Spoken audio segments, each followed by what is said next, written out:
ವಿಜಯನಗರ ಜಿಲ್ಲೆ ಕೂಡ್ಲಿಗಿ ತಾಲೂಕು ಪ್ರವಾಸಿ ಮಂದಿರದಲ್ಲಿ ಕರ್ನಾಟಕ ರಾಜ್ಯ ರೈತ ಸಂಘ ಹಾಗೂ ಹಸಿರು ಸೇನೆ ರೈತ ಒಕ್ಕೂಟಗಳಿಂದ ಕೂಡ್ಲಿಗಿ ಮತ್ತು ಕೊಟ್ಟೂರು ತಾಲೂಕಿನ ಸಮಿತಿ ವಿಜಯನಗರ ಜಿಲ್ಲಾ ಸಮಿತಿ ಇವರ ವತಿಯಿಂದ ಮಹದೇವ ಮೈಲಾರ್ ಕ್ರೀಡಾಂಗಣ ಗುಡೇಕೋಟೆ ರಸ್ತೆ ಕೂಡ್ಲಿಗಿ ರಾಜ್ಯ ಪ್ರಧಾನ ಕಾರ್ಯದರ್ಶಿಯಾದ ದೇವರಮನೆ ಮಹೇಶಪ್ಪ ಮತ್ತು ತಾಲೂಕಾ ರೈತ ಸಂಘ ಅಧ್ಯಕ್ಷರಾದ ಬಾಣದ್ ಮಾರುತಿ ಜಿಎಂ ಗುರು ಬಸವರಾಜ್ ಅಧ್ಯಕ್ಷರು, ರೈತ ಸಂಘ ಕೊಟ್ಟೂರು ತಾಲೂಕಾ ಬನ್ನಿಮರದ ಭೀಮಪ್ಪ ಜಿಲ್ಲಾ ಸಂಘಟನಾ ಕಾರ್ಯದರ್ಶಿ, ರೈತ ಸಂಘ ವಿಜಯನಗರ ಜಿಲ್ಲೆ ಬಾಣದ್ ಕೃಷ್ಣಪ್ಪ ಜಿಲ್ಲಾ ಕಾರ್ಯಾಧ್ಯಕ್ಷರು, ರೈತ ಸಂಘ ವಿಜಯನಗರ ಜಿಲ್ಲೆ ಎಂ ಸೋಮಣ್ಣ, ಉಲವತ್ತಿ ಜಿಲ್ಲಾ ಉಪಾಧ್ಯಕ್ಷರ ಸಂಘ ಎಚ್ಪಿ ಹಳ್ಳಿ ಮಹಾಂತೇಶ, ಗಾಣಘಟ್ಟ ಜಿಲ್ಲಾ ಉಪಾಧ್ಯಕ್ಷರು, ರೈತ ಸಂಘ ವಿಜಯನಗರ ಜಿಲ್ಲೆ ಮತ್ತು ಎಲ್ಲ ರೈತ ಸಂಘದ ಸದಸ್ಯರು ಭಾಗವಹಿಸಿ ವಿಜಯನಗರ ಜಿಲ್ಲಾ ಉಸ್ತುವಾರಿಯಾದ ಜಮೀರ್ ಅಹಮದ್ ಖಾನ್ ಇವರಿಗೆ ವಿ ಶುಕ್ರು ಇವರಿಗೆ ಮನವಿ ಪತ್ರ ಸಲ್ಲಿಸಲಾಯಿತು. ದಿನಾಂಕ 28/12/2025 ಎಸ್ಪಿಟಿ ಕಾಲೇಜಿನಲ್ಲಿ ರೈತ ದಿನಾಚರಣೆ ಅಂಗವಾಗಿ ದಿವಂಗತ ಮಾಜಿ ಪ್ರಧಾನಿಯಾದ ಚೌಹಾಣ್ ಸಿಂಗ್ ಇವರು ರೈತರಿಗೆ ಮಾಡಿಕೊಟ್ಟಂತಹ ಕಾನೂನು ಸಲಹೆಗಳು, ರೈತರಿಗೆ ಅನುಕೂಲವಾಗುವ ಯೋಜನೆಗಳು, ಈಗ ನಾವು ಅದೇ ಯೋಜನೆಗಳು ಮತ್ತು ಅದೇ ಕಾನೂನುಗಳನ್ನು ರೈತರ ಪರವಾಗಿ ನಿಂತು ಸರ್ಕಾರದಿಂದ ದೊರೆಯಬೇಕಾದ ರೈತರಿಗೆ ಬೀಜ, ಗೊಬ್ಬರ ಹೇಗಿರಬೇಕು, ಬಗರ್ ಹುಕುಂ ಜಮೀನುಗಳ ವಿಷಯ ಆಗಿರಬಹುದು, ರೈತರ ಪಂಪ್ಸೆಟ್ ವಿದ್ಯುತ್ ದೊರಕಿಸುವ ಯೋಜನೆ ಆಗಿರಬಹುದು, ಎಪಿಎಂಸಿ ಕಾನೂನು ಸುವ್ಯವಸ್ಥೆ ಆಗಿರಬಹುದು, ಜೆಎಸ್ಡಬ್ಲ್ಯೂ ಕಂಪನಿ ವಿಂಡೋ ಫ್ಯಾನ್ಗಳು ರೈತರಿಗೆ ಅನ್ಯಾಯವಾಗದಂತೆ ಅಧಿಕಾರಿಗಳ ವಿರುದ್ಧ ಧ್ವನಿ ಎತ್ತಬೇಕು. ಇಡೀ ತಾಲೂಕಿನ ರೈತರು ಎಲ್ಲ ಬಂದು ನಿಮ್ಮ ಸಲಹೆಗಳನ್ನು ಹಂಚಿಕೊಳ್ಳಬಹುದು ಮತ್ತು ನಮ್ಮ ರೈತ ಸಂಘದ ಪರವಾಗಿ ಕೈಜೋಡಿಸಿ ರೈತರಿಗೆ ಸಿಗಬಹುದಾದ ಕಾನೂನುಗಳನ್ನು ಎತ್ತಿ ಹಿಡಿಯಬೇಕು, ಧ್ವನಿ ಎತ್ತಬೇಕು ಸರ್ಕಾರಕ್ಕೆ ಎಂದು ರಾಜ್ಯ ಪ್ರಧಾನ ಕಾರ್ಯದರ್ಶಿಯಾದ ದೇವರಮನೆ ಮಹೇಶಪ್ಪ ಇವರು ಸಭೆಯಲ್ಲಿ ಮಾತನಾಡಿದರು. ಈ ಸಂದರ್ಭದಲ್ಲಿ ಎಂಡಿ ಫಯಾಜ್ ಉಪಾಧ್ಯಕ್ಷರು, ರೈತ ಸಂಘ ಕೂಡ್ಲಿಗಿ ಹಾಗೂ ತಾಲೂಕಿನ ಎಲ್ಲ ರೈತ ಸಂಘದ ಸದಸ್ಯರು ಭಾಗವಹಿಸಿದ್ದರು. ವರದಿ ಹೊಂಬಾಳೆ ತಿಪ್ಪೇಸ್ವಾಮಿ, ಬಿಎಸ್ಪಿ ನ್ಯೂಸ್, ಕೂಡ್ಲಿಗಿ. ಮತ್ತೆ ಜಾರಿ ಮಾಡಬೇಕು, ತಿದ್ದುಪಡಿ ಕಾಯ್ದೆನ ಅದನ್ನ ಕ್ಯಾನ್ಸಲ್ ಮಾಡಬೇಕು ಅಂತ ನಮ್ಮ ರೈತ ದಿನಾಚರಣೆಯಲ್ಲಿ ರೈತ ಸಂಘದಿಂದ ನಮ್ದು ಒತ್ತಾಯ. ಹಾಗೆಯೇ ವಿದ್ಯುತ್ ಕಾಯ್ದೆ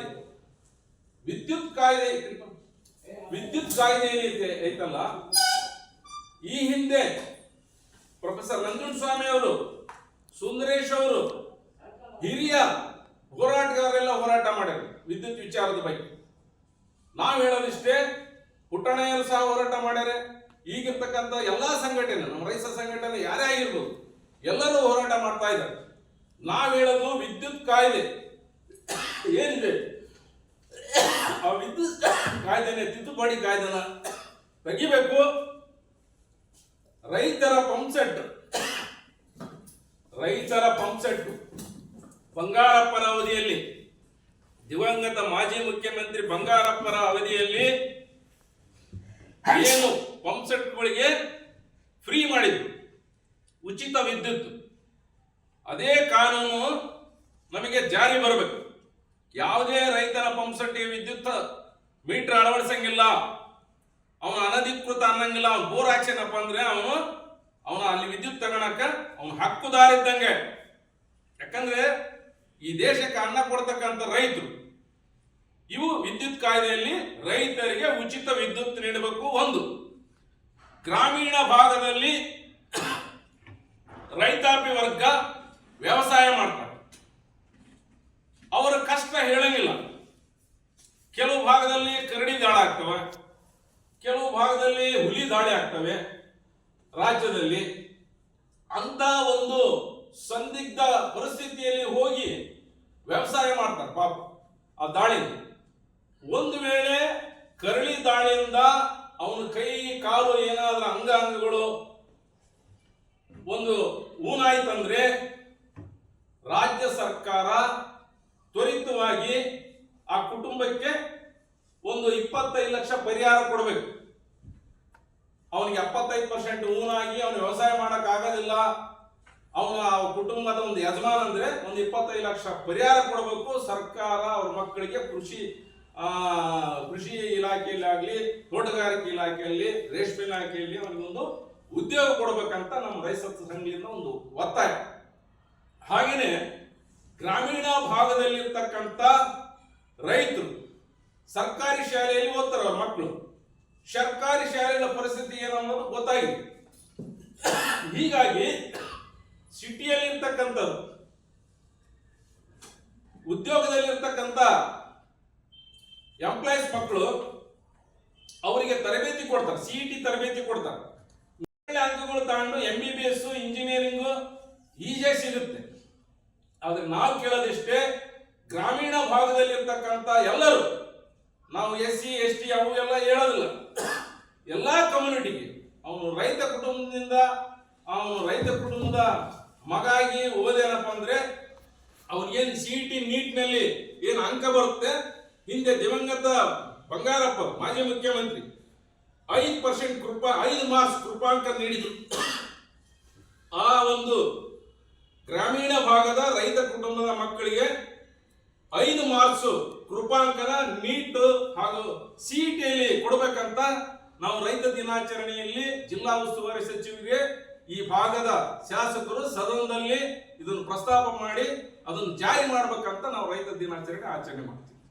ಸಾಗುವಳಿ ಮಾಡ್ಕೊಂಡು ಬರ್ತಕ್ಕಂಥ ಬಗರುಕುಂ ಸಾಗುವಳಿದಾರ ನಾನು ಶಾಸಕರಲ್ಲಿ ಕೇಳ್ತೀನಿ, ಜಿಲ್ಲಾ ಉಸ್ತುವಾರಿ ಸಚಿವರ ಮುಖಾಂತರ ಕೂಡ್ಲಿಗಿ ತಾಲೂಕು ಹಾಗೂ ಇಡೀ ಜಿಲ್ಲೆಯ ಶಾಸಕರು, ಬಳ್ಳಾರಿ ಜಿಲ್ಲೆ, ವಿಜಯನಗರ ಜಿಲ್ಲೆ ಎಲ್ಲಾ ಶಾಸಕರು, ಈಗ ಅವಲೇ 2.5 ವರ್ಷ ಹೋಗ್ಬಿಡುತ್ತೆ. ಇದು ಕೇವಲ 2.5 ವರ್ಷ ಐತಿ.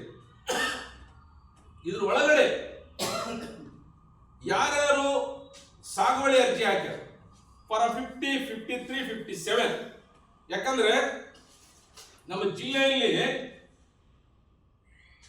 ಸುಮಾರು 22,500 ಫಾರಂ 50 ಅರ್ಜಿ ಹಾಕಿದ್ರು.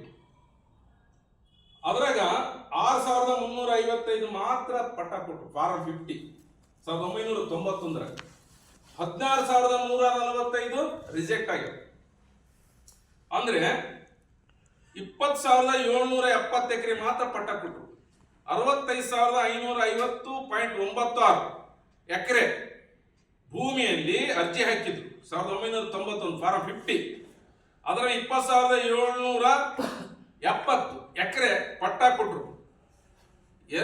ನಮ್ಮ ಅಂದಾಜು ಕೂಡ್ಲಿಗಿಯಲ್ಲಿ 5,423 ಫಾರಂ 50 ಅರ್ಜಿ ಹಾಕ್ಯಾರ.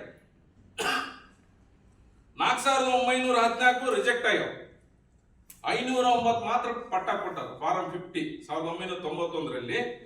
ಅಂದಾಜು 2,336 ಎಕರೆ ಪಟ್ಟ ಕೊಟ್ಟರು ಹೆಚ್ಚು ಕಡಿಮೆ. ಎಲ್ಲಿ ಫಾರಂ 50 90. ಫಾರಂ 53 ನಮ್ಮ ಬಳ್ಳಾರಿ ಜಿಲ್ಲೆಯಲ್ಲಿ, ಅಂದ್ರೆ ಅವಾಗ ಬಳ್ಳಾರಿ ಜಿಲ್ಲೆ ಇದ್ದಾಗ 19,353 ಅರ್ಜಿ ಸಲ್ಲಿಸಿ ಫಾರಂ 53ಗೆ. ಅದರಲ್ಲಿ ರಿಜೆಕ್ಟ್ ಆಗಿರೋ 13,501. ಆದ್ರೆ ಅವ್ರಿಗೆ ಪಟ್ಟ ಕೊಟ್ಟದ್ದು 5,002 ಪಟ್ಟ ಕೊಟ್ಟ. ಅಂದ್ರೆ ಫಾರಂ 50 1999ರಲ್ಲಿ 19,353 ಅರ್ಜಿಯಲ್ಲಿ ಪಟ್ಟ ಕೊಟ್ಟಿರೋದು 14,284.55 ಎಕರೆ ಪಟ್ಟ ಕೊಟ್ಟಿರೋದು. ಅಂದ್ರೆ 5,002 ಅರ್ಜಿಗಳಿಗೆ ಇಷ್ಟು ಎಕರೆ ಪಟ್ಟ ಕೊಟ್ಟರು. ನಮ್ಮ ಕೂಡ್ಲಿ ತಾಲೂಕು ಫಾರಂ 53 3,128 ಅರ್ಜಿ ಸಲ್ಲಿಸಿದ್ದು. 1,923 ರಿಜೆಕ್ಟ್ ಆದವು. 812 ಪಟ್ಟ ಕೊಟ್ಟರು. ಅಂದ್ರೆ ಅಂದಾಜು 3,248 ಎಕರೆಗೆ ಮಾತ್ರ ಪಟ್ಟ ಕೊಟ್ಟರು ಕೂಡ್ಲಿ ತಾಲೂಕು ಫಾರಂ 53 3,248 ಪಟ್ಟ ಕೊಟ್ಟ. ಆದ್ರೆ ಫಾರಂ 57 ಏನ್ ಅರ್ಜಿ ಸಲ್ಲಿಸಿದ್ರು, ಬಿಜೆಪಿ ಸರ್ಕಾರ ಇದ್ದಾಗ ಮೊನ್ನೆ ಯಡಿಯೂರಪ್ಪ ಸಾಹೇಬರು ಮುಖ್ಯಮಂತ್ರಿ ಇದ್ದಾಗ ಫಾರಂ 57 ಅರ್ಜಿ ಸಲ್ಲಿಸಲಿಕ್ಕೆ ಇದು ಮಾಡಿದ್ರು.